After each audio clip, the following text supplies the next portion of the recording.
என்னோட first time Tirupati அனுபவம் எப்படி இருந்துச்சுன்னு தான் இந்த vlogல பார்க்க போறோம்.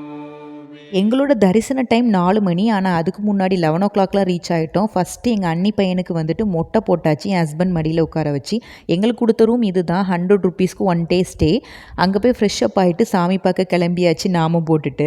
டிக்கெட்லாம் ஆன்லைனில் 3 மாதத்துக்கு முன்னாடியே புக் பண்ணிட்டோம். ஸோ அந்த லைன்லேயே போயிட்டு 2 மணிக்கு நின்னாச்சு, 4 மணி தரிசனத்துக்கு. ஆனால் கடவுளை பார்த்ததோ 5 மணி நேரம் கழிச்சு தான். ரொம்ப நேரம்லாம் பார்க்க முடியாது, கிட்டத்தட்ட 1 மினிட் தான் பார்க்க விட்டாங்க. அதுக்கப்புறம் வெளியே அனுப்பிட்டாக்கம் பிரசாதம் கொடுத்து. ஸோ லட்டு கவுண்டருக்கு வந்து லட்டு வாங்க வந்துட்டோம். ஒரு டிக்கெட்டுக்கு ஒரு லட்டு ஃப்ரீ. அது போக எக்ஸ்ட்ரா லட்டு வேணும்னா ₹50 ஒரு லட்டு கொடுத்து வாங்கிக்கலாம். நாங்கள் ஆஃபீஸில் பக்கத்துலலாம் கொடுக்கணும்னு சொன்னி எக்ஸ்ட்ராவாக ஒரு 3 லட்டு வாங்கிட்டோம்.